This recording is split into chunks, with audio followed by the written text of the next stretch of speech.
much. Assalamu alaikum. My name is Alam Afroz Uruj. I'm from Eastern Medicine Department, Government College University, Faisalabad. Thank you so much, Dr. Muhammad Akram, for inviting me today as a guest speaker. Thank you so much. Today my topic is cataract, जिसे हम आम जुबान में सफ़ेद मोतिया भी कहते हैं। आज हम कैटरैक्ट के ऊपर ही गुफ्तगू करेंगे, उसकी कुछ जो डिफरेंट टाइप्स हैं उसके बारे में जानेंगे। क्या-क्या कौन-सी उसकी टाइप्स कंजेनिटल होती हैं, कौन-सी एक्वायर्ड होती हैं, तो इन सभी एस्पेक्ट्स को हम थोड़ा-थोड़ा टच करेंगे। तो अगर हम देखें कि कैटरैक्ट क्या होता है, तो अगर तो लेंस के किसी भी एरिया में किसी भी टाइप की अगर ओपेसिटी हो जाती है, तो उसे हम कैटरैक्ट कहते हैं। अब लेंस के बेसिकली 3 मेन पार्ट्स होते हैं, outer most capsule, middle one cortex and inner most part जो होता है लेंस का उसे हम कहते हैं न्यूक्लियस। तो जो कैटरैक्ट होता है बेशक जो लेंस के अगर कैप्सूल में ओपेसिटी हो रही है या फिर कॉर्टेक्स में हो रही होती है ओपेसिटी या फिर उसके अगर न्यूक्लियस में ओपेसिटी हो रही है तो उसको हम क्या कहेंगे कैटरैक्ट। सिंपल अगर उसकी डेफिनेशन को देखें तो any opacity in the lens और its capsule whether it is developmental और एक्वायर्ड। या तो ये कंजेनिटल होती है लाइक बाय बर्थ या फिर एक्वायर्ड होती है मतलब बाद में होने वाली कुछ पैथोलॉजिकल चेंजेस ऐसी हो जाती हैं हमारे आई के लेंस में जिसकी वजह से कैटरैक्ट हो सकता है। जैसे कि हम सबको पता है कि जो लेंस है हमारी आँख का जो एक बहुत ही इम्पोर्टेंट पार्ट होता है और ये लेंस ही हमें हमें इस काबिल बनाता है कि हम देख सकते हैं। असल में जब लाइट हमारी आँखों में जाती है तो वो सबसे पहले हमारा जो कॉर्निया है वहाँ पे टकराती है, उसके बाद लेंस की तरफ जाती है और बेसिकली ये जो हमारा कॉर्निया और जो लेंस होते हैं ये दोनों स्ट्रक्चर्स ऑफ द आई बहुत अहम रोल प्ले कर रहे होते हैं इन लाइट रिफ्रैक्शन। ये लाइट को बिल्कुल एग्जैक्ट पाथ में बेंड करते हैं ताकि वो जो लाइट है वो हमारे रेटिना के ऊपर फॉल करे और हमें करेक्ट इमेज जो हमारे सामने है वो हमें नजर आए। तो अगर लेंस में ही कोई ओपेसिटी हो जाएगी, कोई प्रॉब्लम आ जाएगी, तो सबसे पहले पेशेंट को जो सिम्पटम आना शुरू होता है, वो होता है विज़न इम्पेयरमेंट का। मतलब उसकी कंप्लेन होगी आई साइट के हवाले से कि उसको ठीक से नज़र नहीं आ रहा। अब ऑप्थेमोलॉजिस्ट के पास जब पेशेंट आते हैं, तो कई तरह की उनकी विज़न इम्पेयरमेंट के हवाले से शिकायत होती हैं पेशेंट्स की। तो हमने किस तरह से डिफरेंशिएट करना होता है कि इस पेशेंट को किस वजह से आई साइट इसकी कमज़ोर है या इसको क्या मसला है। तो इसलिए हमारी कुछ ना कुछ आई डिजीज़ेज़ के ऊपर भी स्टडी होनी ज़रूरी है, होनी चाहिए। और ये जो तिब की फ़ील्ड है इसमें इसको इसके अंदर मैंने देखा है बहुत ज़्यादा ये जो है आई की डिजीज़ेज़ के ऊपर इतना फ़ोकस नहीं किया जाता, जबकि ये भी एक बहुत ही वास्ट एक कैटेगरी है, इसकी तरफ हमारा रुझान होना चाहिए। तो कुछ ना कुछ इसके डिजीज़ेज़ का भी हमें आइडिया होना चाहिए ताकि हम इसके लिए आगे ट्रीटमेंट वगैरह को देखा जाए कि कौन से पॉसिबल ट्रीटमेंट्स हो सकते हैं आई डिजीज़ेज़ के लिए। तो कैटरैक्ट की बात हम कर रहे थे कि ये 2 तरह का होता है कंजेनिटल एंड एक्वायर्ड। कंजेनिटल होता है जो बाय बर्थ होता है या फिर इसके अर्ली चाइल्डहुड सिम्पटम्स आना शुरू हो जाते हैं आहिस्ता-आहिस्ता से और इसकी ये जो ज़्यादातर ये टेंडेंसी रखता है हमारे लेंस के किसी भी एक पर्टिकुलर ज़ोन को अफ़ेक्ट करने की। और अगर हम इसका इंसिडेंस देखें तो 2/3 ऑफ केसेस जो होते हैं इसमें इनके बायलेटरल सिम्पटम्स आते हैं मतलब दोनों आँखों को ये कंजेनिटल कैटरैक्ट अफ़ेक्ट कर रहा होता है। अगर हम बात करें इसकी एटियोलॉजी की कि कंजेनिटल कैटरैक्ट के बिहाइंड कौन-सी ऐसी रीज़न्स हैं, कौन से ऐसे कॉज़ेज़ हो सकते हैं, तो सबसे पहले तो आ जाता है हेरेडिटरी। हेरेडिटरी में अप्रॉक्सिमेटली 25% जो होते हैं कैटरैक्ट वो कंजेनिटल ही होते हैं और इसका जो बहुत ही ज़्यादा जो कॉमन कॉज़ है हेरेडिटरी में वो है जेनेटिक म्यूटेशन। जीन्स की जब म्यूटेशन हो जाती है और ख़ास तौर पे ये जो ऑटोसोमल डोमिनेंसी जो होती है ये इसको अफ़ेक्ट कर रही होती है कंजेनिटल कैटरैक्ट में। उसके अलावा कोई ना कोई मैटरनल कॉज़ भी हो सकता है और फ़ीटल कॉज़ भी हो सकता है। मैटरनल कॉज़ हम उसे कहते हैं जो माँ की तरफ से कोई वजह बने और फ़ीटल कॉज़ ऐसा कॉज़ होता है जो फ़ीटस जो बेबी है उसकी तरफ से कोई वजह बने। तो जो मैटरनल कॉजेज़ हैं, उनमें मैटरनल माल न्यूट्रिशन आ सकती है। लाइक अगर एक वुमन है, वो ड्यूरिंग प्रेगनेंसी प्रॉपर डाइट नहीं ले रही, तो उस माल न्यूट्रिशन की वजह से भी कंजेनिटल कैटरैक्ट हो सकता है। मतलब उसका जो बेबी है, उसमें ये चीज़ आ सकती है। उसके अलावा अगर कोई मैटरनल इन्फेक्शन हो जाता है, यूजुअली जो वायरस होता है रूबेला, फर्स्ट ट्राइमेस्टर जो प्रेगनेंसी के शुरू वाले जो 3 मंथ होते हैं, उसमें रूबेला इन्फेक्शन के चांसेस हाई होते हैं। तो ऐसे में भी हो सकता है। उसके अलावा जो फीटल कॉजेज़ होते हैं, उसमें या तो अगर कोई प्लेसेंटल हेमरेज हो जाए बहुत सीवियर किस्म की, जिसकी वजह से वो बेबी जो है, इन्फेंट है, उसकी बॉडी में अगर डेफिशिएंसी हो जाए ऑक्सीजन की, for example in case of placenta previa, तो उसमें भी ये हो सकता है। बहुत ज़्यादा चांसेस कंजेनिटल कैटरैक्ट के इंक्रीज़ कर जाते हैं। उसके अलावा कोई फ़ीटस में मेटाबॉलिक डिसऑर्डर भी हो सकता है। मतलब गैलेक्टोसीमिया हो सकता है, या फिर गैलेक्टोकाइनेज़ एंजाइम जो है, उसकी डेफ़िशिएंसी की वजह से भी ये हो सकता है। कोई ना कोई क्रोमोसोमल एब्नॉर्मैलिटी भी हो सकती है, जैसा कि डाउन सिंड्रोम के केस में, या फिर ये इडियोपैथिक भी होते हैं। मतलब ऐसा कॉज़ जो कि अननोन हो, जिसकी अभी तक स्टडी नहीं की गई, या वो उसकी रीज़न अभी तक मौजूद नहीं है और हमें नहीं पता। और ये ज़्यादातर जो इडियोपैथिक होते हैं, वो यूनिलेटरल होते हैं, वो बाइलेटरल नहीं होते।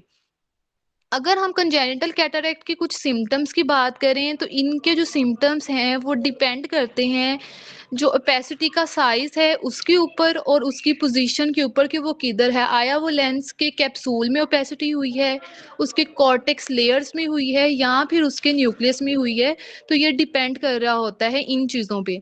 अगर तो ओपेसिटी बहुत ज़्यादा लार्ज है और सेंट्रल पोज़ीशन में है, तो इस सूरत में पेशेंट को विजुअल इम्पेयरमेंट होगी, मतलब उसको ठीक से नज़र नहीं आएगा।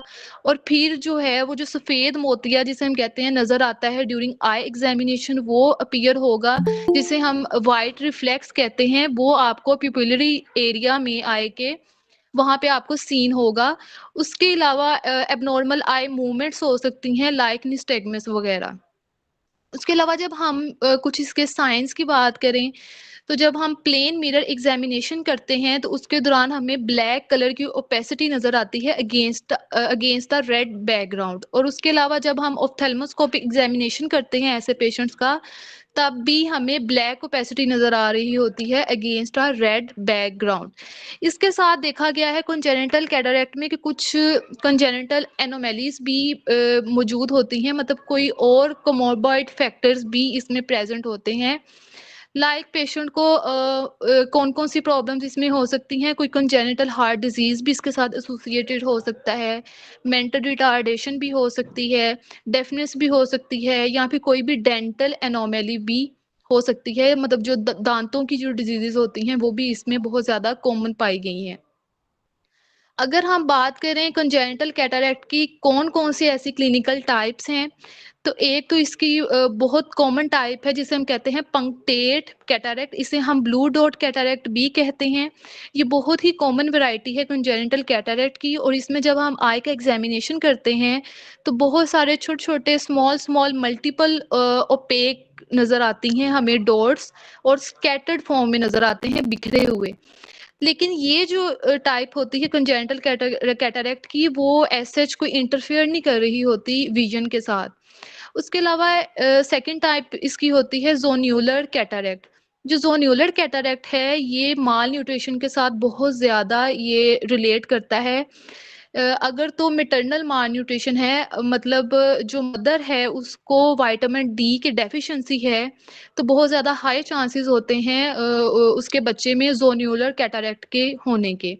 और उसके साथ-साथ उसमें परमानेंट जो इंसिजर्स और कैनन्स की इरोजन है, वो भी नज़र आती है ड्यूरिंग एग्जामिनेशन। और ये भी एक बहुत कॉमन टाइप है ज़ोन्युलर कैटरैक्ट। और इसमें जब हम आई का एग्ज़ाम करते हैं, तो इसमें जो ओपेसिटी मिलती है, हमें लेंस के न्यूक्लियस के अंदर ओपेसिटी मिलती है। और इस तरह से ओपेसिटी मिलती है हमें कि 2 रिंग हमें नज़र आते हैं ओपेसिटी के, और वो जो 2 रिंग होते हैं उसका इनर और आउटर एरिया दोनों ही क्लियर होता है। मतलब बाकी आई का स्ट्रक्चर लेंस का जो होता है वो बिल्कुल ठीक होता है, क्लियर होता है, लेकिन डार्क कलर की ओपेसिटीज़ हमें रिंग की फॉर्म में 2 नज़र आ रही होती हैं। और उसी के साथ-साथ हमें न्यूक्लियस की तरफ से इक्वेटर ऑफ द लेंस की तरफ जाती हुई हमें कुछ और ओपेसिटीज़ भी रन करती नज़र आती हैं। तो एक व्हीकल की तरह की इसकी शेप होती है ज़ोनियोलर कैटरैक्ट की। अगर हम और टाइप की बात करें, उसके बाद आता है थर्ड वन पे कोरोनरी कैटरैक्ट। ये भी एक कंजेनिटल कैटरैक्ट की ही टाइप होती है, और ये ज़्यादातर जो प्यूबर्टी का लेवल होता है उस वहाँ जाके ये अपीयर होना शुरू होता है। ये जो होता है कोरोनरी कैटरैक्ट, ये जो है ये लेंस की जो कॉर्टेक्स डीपर कॉर्टेक्स लेयर्स होती हैं उसको इन्वॉल्व करता है, and superficial layer of nucleus को इन्वॉल्व करेगा। मतलब ये दो चीज़ों को लेंस के एरियाज को डैमेज कर रहा है, एक कॉर्टेक्स एरिया को भी और जो न्यूक्लियस का सुपरफिशियल एरिया है उसको, इन दोनों को। और इसमें जब हम आई का एग्जाम करते हैं तो हमें मल्टीपल क्लब शेप्ड ओपेसिटीज नजर आती हैं near the periphery of the lens, और ये ज्यादातर ये जो एरिया होता है ओपेसिटी का ये हाइड हुआ होता है by the structure of iris. तो आइरस की वजह से सम टाइम ये हाइड भी हुआ होता है, लेकिन जब हम ऑप्थेल्मोस्कोपिक एग्जामिनेशन करते हैं पेशेंट का तो उस दौरान ये बहुत क्लियरली हमें वाज़िया तौर पर नज़र आ रहा होता है। उसके अलावा फोर्थ टाइप होती है इसकी interior capsular cataract. Interior capsular cataract जो होता है वो ज़्यादातर ये तब बनता है जब इसका डिले फॉर्मेशन हो जाए इंटीरियर चैम्बर का। लेंस का जो अगला पार्ट होता है हमारी आई के, उसे हम इंटीरियर चैम्बर कहते हैं, और उसके पीछे ही पोस्टीरियर चैम्बर पड़ा होता है। तो वो जो इंटीरियर चैम्बर है, जब अगर इसकी डिले फॉर्मेशन हो, बनने का अमल इसका जो है वो डिले हो जाए, तो इस सूरत में इंटीरियर कैप्सुलर कैटरैक्ट हो जाता है। और अगर पोस्टीरियर चैम्बर की फॉर्मेशन डिले हो जाए और यहाँ पे परसिस्टेंट हाइलाइट आर्टरी जो है वो कहीं न कहीं इफ़ेक्ट हो रही हो, तो उसकी सूरत में पोस्टीरियर कैप्सुलर कैटरैक्ट के बनने के चांसेस बहुत ज़्यादा हो जाते हैं। तो ये थी हमारी कुछ टाइप्स कंजेनिटल कैटरैक्ट की। अगर हम बात करें एक्वायर्ड की, जो बाय एज होती हैं, इसमें जो टाइप्स आ जाती हैं, एक तो आ जाता है सेनाइल कैटरैक्ट। सेनाइल कैटरैक्ट आगे फर्दर मज़ीद 2 कैटेगरीज़ में डिवाइड हो रहा होता है। एक सेनाइल कॉर्टिकल कैटरैक्ट कहते हैं और दूसरा है सेनाइल न्यूक्लियर कैटरैक्ट। उसके अलावा एक डायबिटिक कैटरैक्ट भी बहुत कॉमन टाइप है एक्वायर्ड कैटरैक्ट की। उसके अलावा पैराथायरॉइड कैटरैक्ट भी एक टाइप है। यहाँ पे ग्लैक्टोसीमिया की वजह से भी एक्वायर्ड कैटरैक्ट हो सकता है, और सिंपल किसी रेडिएंट हीट एनर्जी की वजह से भी कैटरैक्ट हो सकता है, या फिर कोई ना कोई ट्रॉमा भी हो सकता है एक्वायर्ड कैटरैक्ट में। अगर हम बात करें सेनाइल कैटरैक्ट की, तो इसे हम एज रिलेटेड कैटरैक्ट भी कहते हैं। सेनाइल कैटरैक्ट को हम एज रिलेटेड कैटरैक्ट इसलिए कह रहे होते हैं क्योंकि ये mostly at the age of 50 ये अपीयर होता है। उसमें भी जो सेनाइल कॉर्टिकल कैटरैक्ट है ये at the age of 50 appear हो रहा होता है, जबकि जो सेनाइल न्यूक्लियर कैटरैक्ट होते हैं ये एट द एज ऑफ 40, मतलब 50 साल से पीछे। ये जो है न्यूक्लियर कैटरैक्ट, ये अगर किसी को होना हो तो ये कॉर्टिकल कैटरैक्ट से अर्ली अपीयर हो जाता है।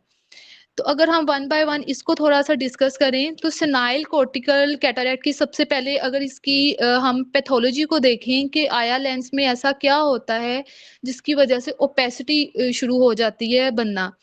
तो हमारा जो लेंस होता है इसके अंदर 64% वाटर होता है, इसके अंदर प्रोटीन्स होती हैं, इसके अंदर लिपिड्स होते हैं, और कहीं न कहीं ट्रेसिस अमाउंट में कुछ मिनरल्स प्रेज़ेंट होते हैं।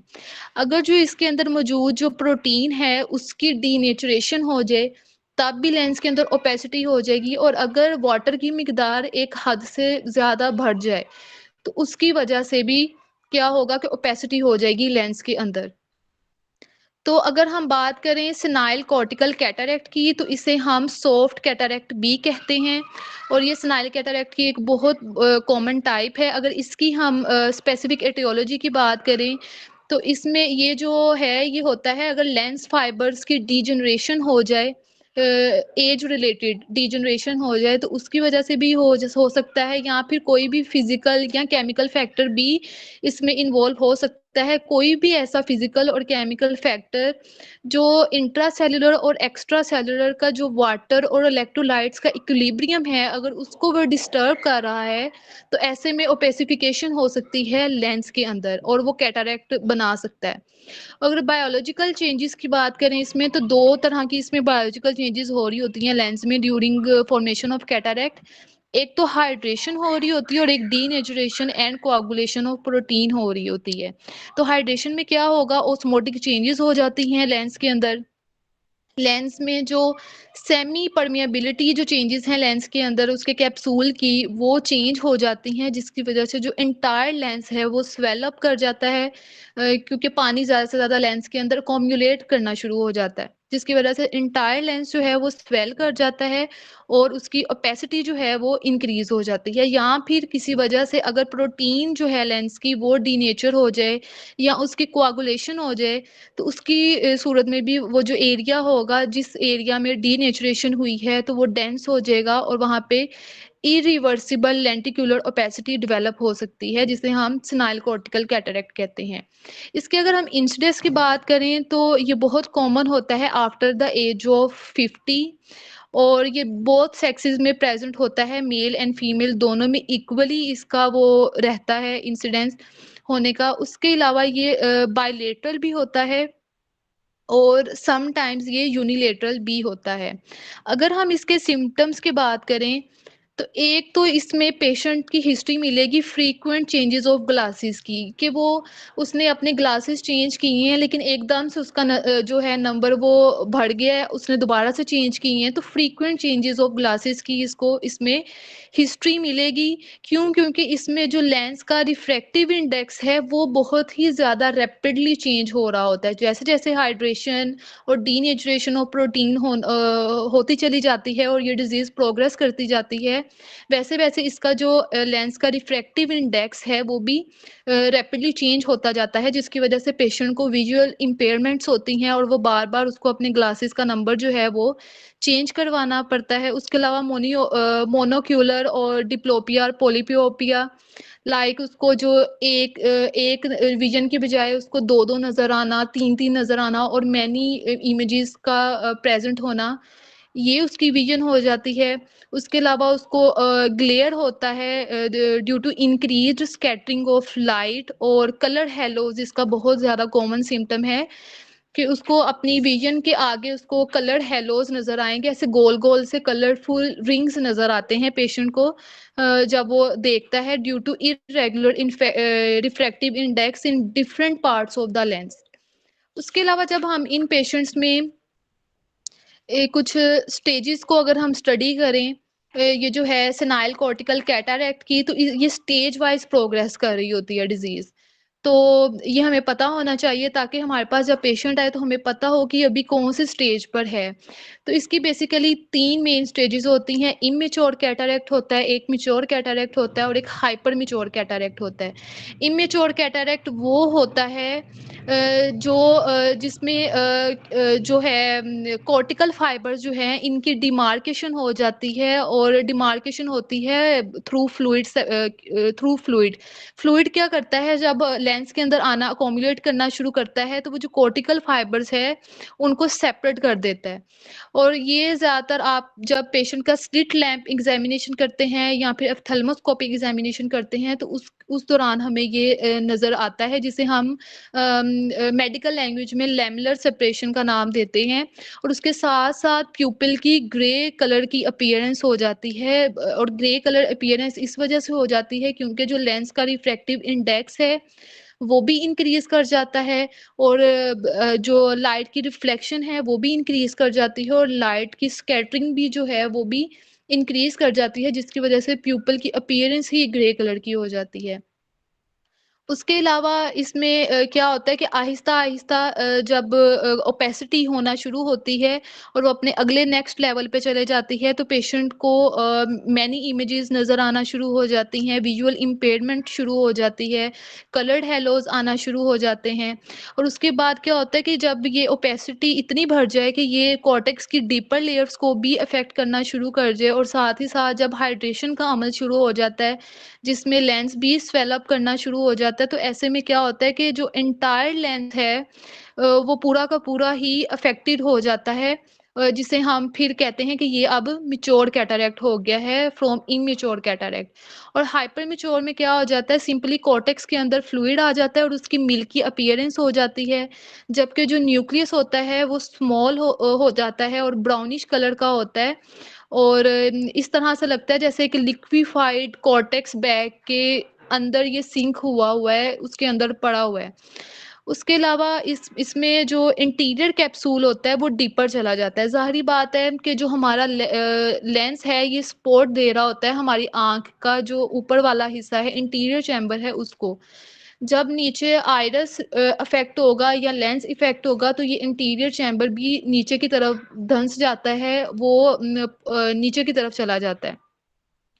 तो इसमें इस तरह से होगा। उसके अलावा जो इसके अंदर जो है आइरिस है उसको भी लेंस कहीं न कहीं सपोर्ट प्रोवाइड कर रहा होता है अपनी जगह पर रहने के लिए। जब लेंस इस तरह से अफ़ेक्टेड हो जाता है तो आइरिस में भी ट्रेमर्स आना शुरू हो जाते हैं और आहिस्ता-आहिस्ता जब लेंस की श्रिंकेज जैसे-जैसे स्टार्ट होती जाती है और ये जो आइरिस है इसकी सपोर्ट ख़त्म हो जाती है बाय लेंस और इसके अंदर ट्रेमर्स आना शुरू हो जाते हैं आइरिस के अंदर।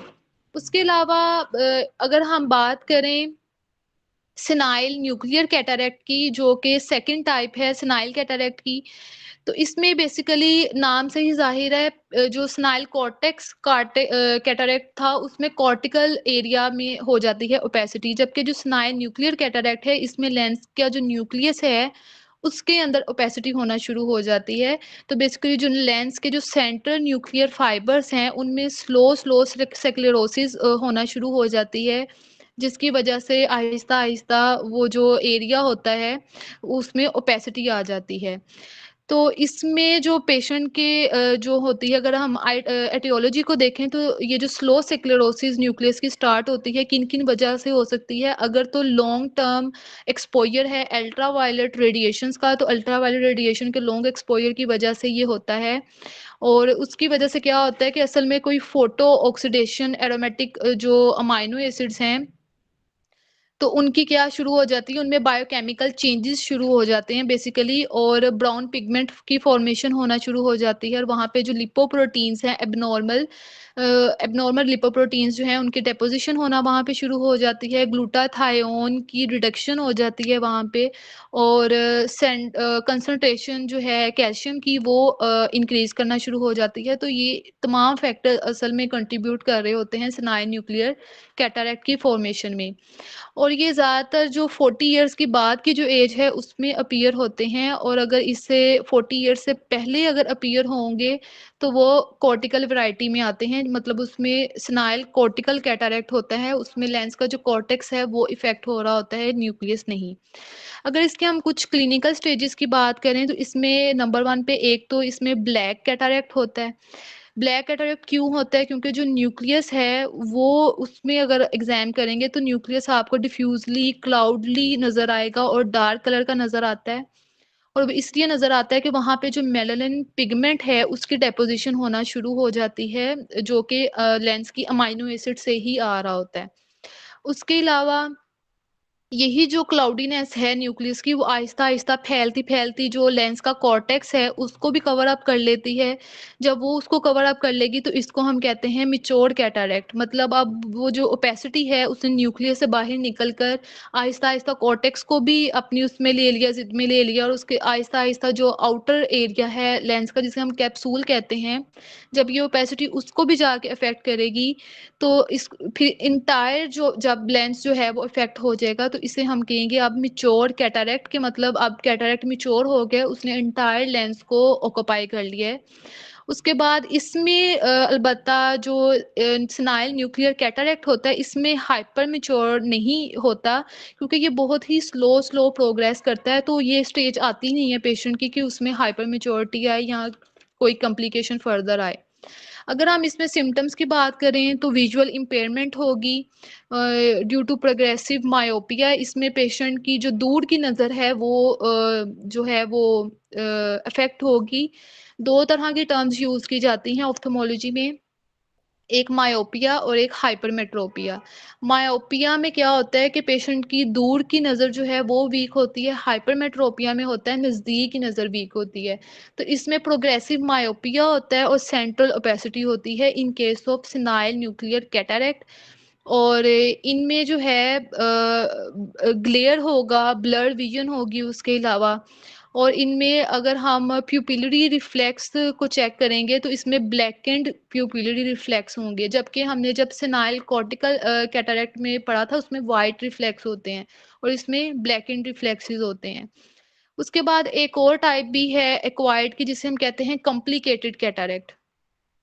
कॉम्प्लिकेटेड कैटरैक्ट में कोई ना कोई डिजीज या पैथोलॉजी ऑफ आई इन्वॉल्व होती है। लाइक कोई इन्फ्लेमेशन हो सकती है, आँख की कोई भी इन्फ्लेमेटरी डिजीज हो सकती है या फिर कोई ना कोई डिजेनरेटिव डिजीज हो सकती है।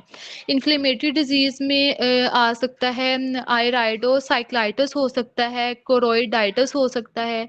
जबकि डिजेनरेटिव डिजीजेज में हाई मायोपिया, पिगमेंटरी रेटिनल डिस्ट्रोफी या फिर रेटिनल डिटैचमेंट वगैरह डिजेनरेटिव डिजीज में आ जाते हैं। तो टोटल मिला के कोई भी अगर आई की इन्फ्लेमेटरी डिजीज है या फिर कोई डिजेनरेटिव डिजीज है तो ऐसे में कॉम्प्लिकेटेड कैटरैक्ट भी हो सकता है पेशेंट को। और इसमें भी विजन इम्पेयरमेंट होगी और जो ओपेसिटी है वो near two nodal point of the posterior cortex वहाँ पर होगी। और अगर इसमें साइंस की बात करें तो इंटीरियर सेगमेंट में इन्फ्लेमेशन मिलेगी। उसके अलावा पोस्टीरियर सेगमेंट में आपको जो पोस्टीरियर कॉर्टिकल कैटरैक्ट है वो सीन होगा। ऑप्थेल्मोस्कोपिक एग्जामिनेशन जब हम करेंगे तो डार्कर एरिया सीन होगा आपको पेशेंट के जो पोस्टीरियर कॉर्टेक्स है उसमें अगेंस्ट द रेड बैकग्राउंड। उसके अलावा अगर इसी पेशेंट का जो कॉम्प्लिकेटेड कैटरैक्ट के साथ आपके पास आए तो जब आप इसका स्लिट लैम्प एग्जामिनेशन करते हैं तो ब्रेड क्रम्स अपीयरेंस मिलती है आपको। जिस तरह ब्रेड क्रम्स हमारी किचन एरिया में प्रेजेंट होते हैं, वो जो हम ब्रेड को जो है ड्राई कर देते हैं तो फिर उसके वो क्रम्स हम यूज़ करते हैं डिफरेंट अपनी रेसिपीज़ में। तो बिल्कुल उसी तरह की ब्रेड क्रम्स अपीयरेंस आपको मिलेगी जब आप स्लिट लैम्प एग्जामिनेशन करते हैं। उसके अलावा पॉलीक्रोमेटिक क्लस्टर मिलता है। ये एक तरह का रेनबो की तरह का डिस्प्ले होता है जो आपको मिलेगा विद डिफरेंट कलर्स। उसके अलावा एक बहुत इम्पोर्टेंट आजकल एक कैटरैक्ट है, वो है डायबिटिक कैटरैक्ट। बहुत ज़्यादा पेशेंट जो डायबिटीज़ मेलाइटिस के होते हैं और उनमें ये एज़ अ कॉम्प्लिकेशन अपीयर होता है डायबिटिक कैटरैक्ट। तो ये ज़्यादातर अर्ली इसकी डेवलपमेंट हो जाती है और बहुत जल्दी ये प्रोग्रेस भी करता है। तो इसमें असल में डायबिटीज़ मेलाइटिस में क्यों होता है? इसलिए होता है कि जब अगर एक पेशेंट है उसका 200 एमजी पर डेसीलीटर अगर उसका एक मुसलसल उनका ये है ब्लड शुगर लेवल इतना ही एलिवेट कर रहा है मुसलसल लॉन्ग टर्म के लिए, तो ऐसे में क्या होता है कि फिर जो ग्लूकोज है वो कन्वर्ट होना शुरू हो जाती है सॉर्बिटोल में। और जब ये सॉर्बिटोल में कन्वर्जन इसकी हो जाती है तो जो लेंस फाइबर्स के अंदर का जो ऑस्मोटिक बैलेंस है वो इम्बैलेंस हो जाता है, जिसकी वजह से लेंस की हाइड्रेशन होना शुरू हो जाती है। लेंस के अंदर पानी की कॉम्युलेशन होना शुरू हो जाती है जिसकी वजह से डायबिटिक कैटरैक्ट हो जाता है। ऐसे पेशेंट में जब स्लिट लैम्प एग्जामिनेशन किया जाता है तो स्नोफ्लेक्स नज़र आते हैं काफ़ी तादाद में, जो कि लेंस के कॉर्टेक्स को एक मिल्की वाइट कलर की अपीयरेंस दे रहे होते हैं। उसके अलावा एक पैराथायरॉयड टेटनी के केस में भी एक्वायर्ड कैटरैक्ट हो सकता है। मतलब कोई भी ऐसी कंडीशन जिसमें पैराथायरॉयड हार्मोन की डेफिशिएंसी हो जाए, आया वो सर्जिकल रिमूवल हो पैराथायरॉयड ग्लैंड का या फिर किसी और वजह की वजह से अगर इसकी पैराथायरॉयड हार्मोन की डेफिशिएंसी हो रही हो तो इस केस में भी एक्वायर्ड कैटरैक्ट की फॉर्मेशन हो सकती है। इन पेशेंट्स में जब स्लिट लैग एग्जामिनेशन किया जाएगा तो उनमें आपको स्मॉल डिस्क्रीट क्लाउड ओपेसिटीज नज़र आती हैं जो कि कॉर्टेक्स एरिया में प्रेजेंट होती हैं, जबकि इसका जो इनर और आउटर जो एरिया होगा लेंस का वो बिल्कुल क्लियर जोन होगा, वहाँ पे ऐसा कुछ भी नहीं होगा। और इनमें लार्ज क्रिस्टलाइन फ्लैक्स नज़र आते हैं और ये जो लेंस है ये यूजुअली ओपेक हो जाता है विद इन 6 मंथ। अगर इस तरह के पेशेंट को आप टाइमली ट्रीट नहीं करेंगे, पैराथायरॉयड हार्मोन की डेफिशिएंसी को ख़त्म नहीं करेंगे, तो विद इन 6 मंथ्स ये कैटरैक्ट जो है वो बन जाता है ऐसे पेशेंट्स में। उसके अलावा गैलेक्टोसीमिया की वजह से भी हो जाता है। तो ये जो ग्लैक्टोसीमिया की वजह से जो कैटरैक्ट होता है, ये बाइलेटरल होता है और इसे हम इसका जो सेकंड नेम है वो ऑयल ड्रॉप कैटरैक्ट बी है। असल में जो न्यू बॉर्न्स होते हैं उनकी वो एबल नहीं होते ग्लैक्टोज को मेटाबोलाइज करने के लिए। तो ऐसे में उनका जो मिल्क है और जो मिल्क प्रोडक्ट्स है वो एलिमिनेट कर देते हैं हम उनकी डाइट से, और या फिर हम उनको ऐसी मेडिकेशन देते हैं जो उनकी ग्लैक्टोज जो इंटॉलरेंस है उस चीज़ को ख़त्म करें। अगर वो आप उनको साथ में उस तरह की मेडिसिन नहीं दे रहे, तो आप सिंपल क्या करते हैं कि उनकी जो मिल्क है और मिल्क प्रोडक्ट्स हैं उन्हीं को ही उनके डाइट से एलिमिनेट कर देते हैं। उसके अलावा अगर तो हीट है बहुत ज़्यादा, हीट एक्सपोज़र है, तो उसकी वजह से भी क्या होता है, ये कैटरैक्ट हो सकता है। ख़ास तौर पे वो वाले वर्कर्स जो ग्लास और आयरन इंडस्ट्रीज़ में काम करते हैं, तो उनमें पोस्टीरियर कॉर्टिकल कैटरैक्ट के बनने के बहुत ज़्यादा चांसेस होते हैं। इसी तरह से ऐसे वर्कर्स जो हॉस्पिटल्स में ये एमआरआई स्कैन, सीटी स्कैन और एक्स-रेज़ कर रहे होते हैं, तो वो जो एक्स-रेज़ की जो रेडिएशंस होती हैं, जो गामा रेज़ होती हैं, न्यूट्रॉन्स की जो रेज़ होती हैं, वो भी ये जो है पोस्टीरियर कॉर्टिकल कैटरैक्ट उसकी डेवलपमेंट को बहुत ज़्यादा प्रोवोक कर रही होती हैं, और इस तरह के वर्कर्स में बहुत ज़्यादा चांसेस हाई होते हैं कैटरैक्ट के बनने के। उसके अलावा कोई इलेक्ट्रिसिटी भी इस चीज़ की वजह बन सकती है, और अल्ट्रासोनिक रेडिएशंस जो हैं वो भी लेंस ओपेसिटीज़ बनाने में बहुत अहम रोल प्ले कर रही होती हैं due to heat and concussion produced by the ultrasonic radiations.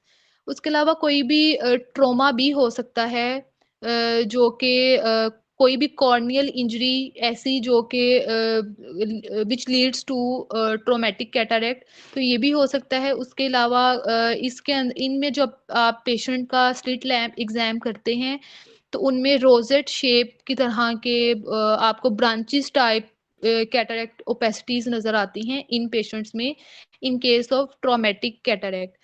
तो अगर हम इनके कुछ बहुत ही ज़्यादा एक दफ़ा इनके सिम्पटम्स को अगर हम थोड़ा-सा रिपीट करें, तो जो कंजेनिटल हैं और जो एक्वायर्ड हैं, इनमें कंजेनिटल में हमने देखा है कि उनमें जो विज़न इम्पेयरमेंट है वो इतनी नहीं हो रही होती, जबकि जो एक्वायर्ड हैं उनमें विज़न इम्पेयरमेंट ज़रूर हो रही होती है, क्योंकि विज़ुअल इम्पेयरमेंट जो एक्वायर्ड के केस में इनकी इसमें कोई ना कोई अंडरलाइंग पैथोलॉजी भी इन्वॉल्व है, जिसकी वजह से पेशेंट को ज़्यादातर विजुअल इम्पेयरमेंट होती है, प्रोग्रेसिव मायोपिया होता है, फ्रीक्वेंट चेंजेस ऑफ ग्लासेस हो रही होती हैं इन पेशेंट्स की।